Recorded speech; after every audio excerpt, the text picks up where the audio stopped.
బెల్లంపల్లి బొగ్గు గనులున్న జిల్లా మంచిర్యాల జిల్లా. Welcome to day 9 of day 33 to know about Telangana. Mancherial original name Garmilla.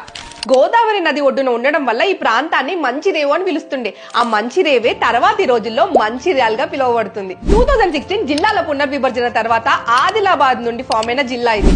MCC cement, orient cement, ఇంకా అనేక సిమెంట్ ఫ్యాక్టరీస్ ఈ జిల్లాలో ఉన్నాయి. మాజీ స్పీకర్ శ్రీపాదరావు గారి పేరుని ఎల్లంపల్లి ప్రాజెక్ట్ కి పెట్టినారు. Ralivagu, Gollavagu projects, Jaipur thermal power plant ఇక్కడ ఉన్నాయి. 1000 years బ్యాక్ కాకతీయుల సహాయంతో ఇక్కడ గోండ్ ట్రైబల్స్ గాంధారి కోట నిర్మించినారు. ఇక్కడ మైసమ్మ తల్లి గుడి ఉంది. అండ్ 2 years కి ఒకసారి ఘనంగా జాతర కూడా జరుగుతుంది.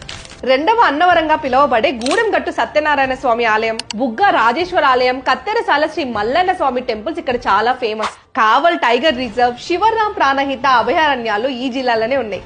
1956 జెంటిల్మ్యాన్ అగ్రిమెంట్ లో కీలక పాత్ర పోషించిన జేవి నరసింగరావు గారు, తెలంగాణ ఉద్యమాన్ని ఉరకలెత్తించిన ప్రొఫెసర్ కోదండరాం గారు, తెలంగాణ మలిదశ ఉద్యమానికి పాటలతో ఊపిరి పోసిన గూడ అంజయ్య గారు లాంటి గొప్ప వాళ్ళు పుట్టిన నేల మంచిర్యాల జిల్లా. ఒకవేళ మీరు మంచిర్యాల జిల్లా నుండి అయితే ఈ జిల్లా గొప్పతనాన్ని అందరికీ షేర్ చేయండి. నేను నెక్స్ట్ ఏ జిల్లా చేయాలో కామెంట్ సెక్షన్ లో చెప్పండి. ఫాలో